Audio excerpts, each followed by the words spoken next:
Dito na naman ako ngayon sa bukid.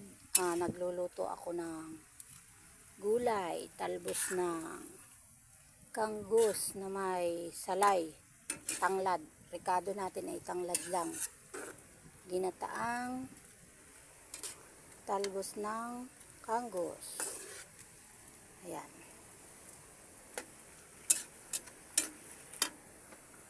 Ang gamit lang namin ay ganito. Guys, kahoy.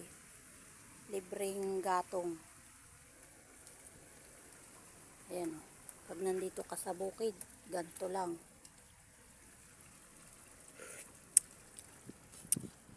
Simple lang. Ayan, ito po yung aming kubo. Dito sa bukid. Ganito lang. Ayan.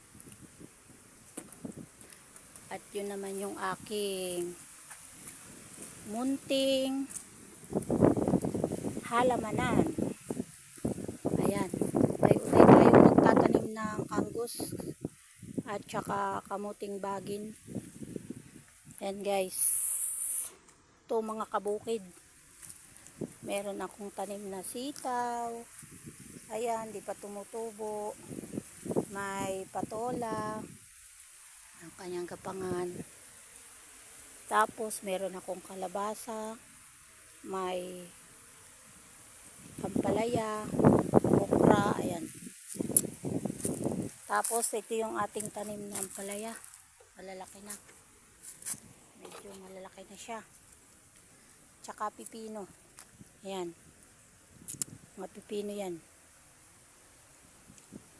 Inabot ng hangin. Ito naman yung aking mga punla na sili. Ayan guys. Yun yung aming munting bukid. Ayan o. Dahil sa Suktek Academy, nakabili kami ng bukid. 3 hectares. Ito na lang yung ginagawa ko ngayon guys. Kasi ang Suktek online naman yan. O, diba? Kahit nandito ako sa probinsya, kumikita pa rin ako. Dahil kay Suktek.